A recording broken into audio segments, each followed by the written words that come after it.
तब कथामृतं तप्त जीवनं कविभिरीरितं कल्मषापहं श्रवणमंगलं श्रीमदाततं भुवि गृह्णन्ति ये भूरिदा जनाः। শ্রী শ্রী রামকৃষ্ণ কথামৃত। শ্রীরামকৃষ্ণ ভক্ত সঙ্গে দক্ষিণেশ্বর মন্দিরে ও বলরাম মন্দিরে। অষ্টাদশ পরিচ্ছেদ। 1883 8ই এপ্রিল। শ্রীরামকৃষ্ণ সমাধিস্থ ছোট খাটটিতে বসিয়া আছেন। ভক্তেরা চতুর্দিকে উপবিষ্ট। শ্রীযুক্ত অধর সেন কয়টি বন্ধু সঙ্গে আসিয়াছেন। অধর ডেপুটি ম্যাজিস্ট্রেট ঠাকুরকে এই দ্বিতীয় দর্শন করিতেছেন। অধরের বয়স 29-30। অধরের বন্ধু শারদাচরণ পুত্রশোকে সন্তপ্ত। তিনি স্কুলের ডেপুটি ইন্সপেক্টর ছিলেন, পেনশন লইয়া, এবং আগেও তিনি সাধন ভজন করিতেন। বড় ছেলেটি মারা যাওয়াতে কোনরূপে সান্ত্বনা লাভ করিতে পারিতেছেন না।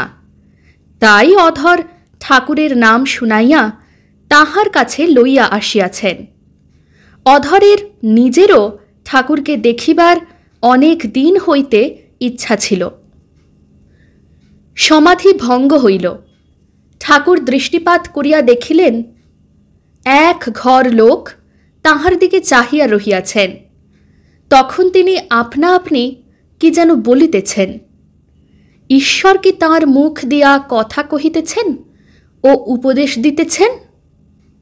শ্রীরামকৃষ্ণ: বিষয়ী লোকের জ্ঞান কখনো দেখা যায়, এক একবার দীপশিখার ন্যায়, না না, সূর্যের একটি কিরণের ন্যায়। ফুটো দিয়ে যেন কিরণটি আসছে। বিষয়ী লোকের ঈশ্বরের নাম করা অনুরাগ নাই। বালক যেমন বলে, তোর পরমেশ্বরের দিব্যি। খুড়ি জেঠির কোঁদল শুনে পরমেশ্বরের দিব্যি শিখেছে। বিষয়ী লোকদের রোখ নাই। হলো হলো, না হলো না হলো। জলের দরকার হয়েছে, কূপ খুঁড়ছে। খুঁড়তে খুঁড়তে যেমন পাথর বেরুলো, অমনি সেখানটা ছেড়ে দিলে। আর এক জায়গা খুঁড়তে বালি পেয়ে গেল, কেবল বালি বেরোয়, সেখানটাও ছেড়ে দিলে। যেখানে খুঁড়তে আরম্ভ করছে সেইখানেই খুঁড়বে, তবে তো জল পাবে। জীব যেমন কর্ম করে তেমনই ফল পায়। তাই গানে আছে, দোষ কারু নয় গো মা, আমি সখাত সলিলে ডুবে মরি শ্যামা। আমি আর আমার অজ্ঞান। বিচার করতে গেলে যাকে আমি আমি করছো, দেখবে তিনি আত্মা বই আর কেউ নয়। বিচার করো, তুমি শরীর না মাংস না আর কিছু। তখন দেখবে তুমি কিচ্ছু নও, তোমার কোনো উপাধি নাই। তখন আবার আমি কিচ্ছু করি নাই, আমার দোষও নাই, গুণও নাই, পাপও নাই, পুণ্যও নাই। এটা সোনা, এটা পেতল, এর নাম অজ্ঞান। সব সোনা, এর নাম জ্ঞান। ঈশ্বর দর্শন হলে বিচার বন্ধ হয়ে যায়। ঈশ্বর লাভ করেছে অথচ বিচার করছে, তাও আছে। কি কেউ ভক্তি নিয়ে তার নাম গুণগান করছে। ছেলে কাঁদে কতক্ষণ? যতক্ষণ না স্তন পান করতে পায়। তারপরই কান্না বন্ধ হয়ে যায়। কেবল আনন্দ। আনন্দে মার দুধ খায়। তবে একটি কথা আছে, খেতে খেতে মাঝে মাঝে খেলা করে, আবার হাসে। তিনি সব হয়েছেন, তবে মানুষে তিনি বেশি প্রকাশ।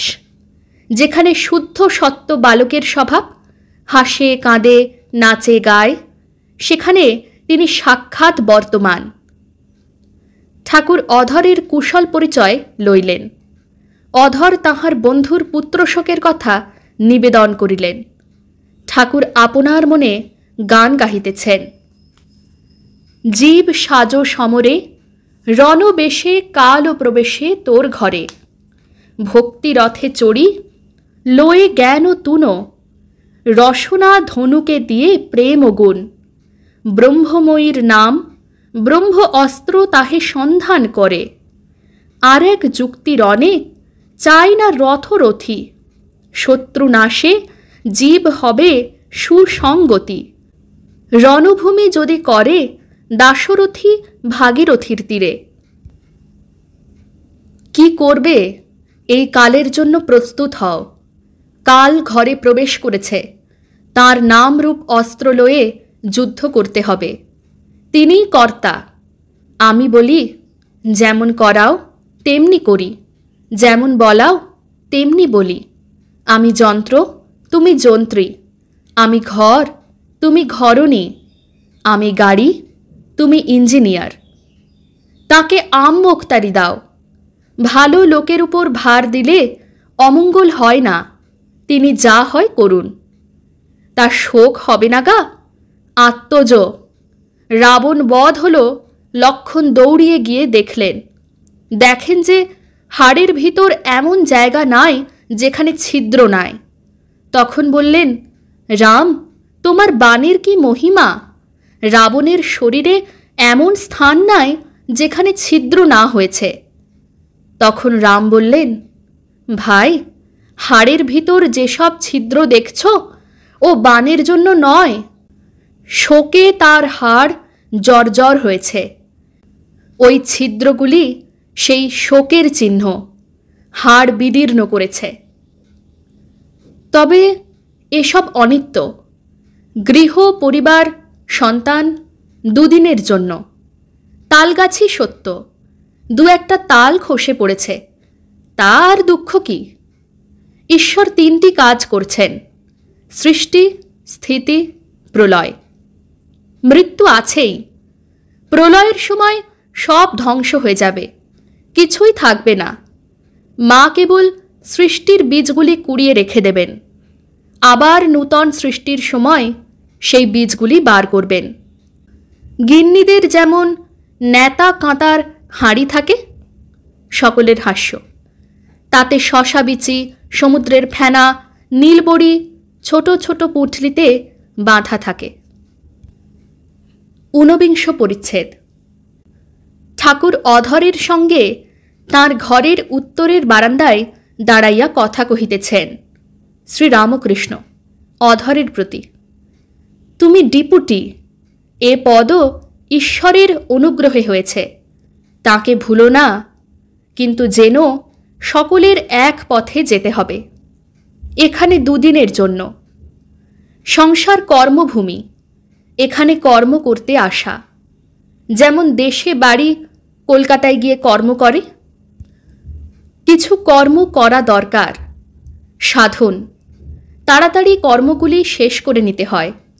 শ্যাকরারা সোনা গলাবার সময় হাঁপড়, পাখা, চোং দিয়ে হাওয়া করে, যাতে আগুনটা খুব হয়ে সোনাটা গলে। সোনা গলার পর তখন বলে তামাক সাজ। এতক্ষণ কপাল দিয়ে ঘাম পড়ছিল, তারপর তামাক খাবে। খুব রোখ চায়, তবে সাধন হয়। দৃঢ় প্রতিজ্ঞা। তার নাম বীজের খুব শক্তি, অবিদ্যা নাশ করে। বীজ এত কোমল, অঙ্কুর এত কোমল, তবু শক্ত মাটি ভেদ করে, মাটি ফেটে যায়। কামিনী কাঞ্চনের ভিতর থাকলে মন বড় টেনে লয়, সাবধানে থাকতে হয়। ত্যাগীদের অত ভয় নাই। ঠিক ঠিক ত্যাগী কামিনী কাঞ্চন থেকে তফাতে থাকে। তাই সাধন থাকলে ঈশ্বরে সর্বদা মন রাখতে পারে। ঠিক ঠিক ত্যাগী যারা সর্বদা ঈশ্বরে মন দিতে পারে, তারা মৌমাছির মতো কেবল ফুলে বসে মধু পান করে। সংসারে কামিনী কাঞ্চনের ভিতরে যে আছে, তার ঈশ্বরে মন হতে পারে, আবার কখনো কখনো কামিনী কাঞ্চনেও মন হয়। যেমন সাধারণ মাছি সন্দেশেও বসে, আর পচা ঘায়েও বসে, বিষ্ঠাতেও বসে। ঈশ্বরেতে সর্বদা মন রাখবে। প্রথমে একটু খেটে নিতে হয়, তারপর পেনশন ভোগ করবে। শ্রীযুক্ত অধরচন্দ্র সেন 1.5 বৎসর পরে দেহত্যাগ করেন। ঠাকুর ওই সংবাদ শুনিয়া অনেকক্ষণ ধরিয়া মার কাছে কাঁদিয়াছিলেন। অধর ঠাকুরের পরম ভক্ত। ঠাকুর বলেছিলেন, তুমি আমার আত্মীয়। অধরের বাড়ি কলিকাতা, শোভাবাজার, বেনেটোলা। তাহার কয়েকটি কন্যা সন্তান এখন বর্তমান। কলিকাতার বাটিতে শ্রীযুক্ত শ্যামলাল, শ্রীযুক্ত হীরালাল প্রভৃতি ভ্রাতারা কেহ কেহ এখনও আছেন। তাহাদের বাটির বৈঠকখানা ও ঠাকুর দালান তীর্থ হইয়া আছে। ওং নিরঞ্জনং নিত্যম অনন্তরূপম ভক্তানুকম্পাধৃতবিগ্রহং वै ईशावतारं परमेशमीड्यं तं रामकृष्णं शिरसा नमामः। श्रीरामकृष्ण अर्पणमस्तु।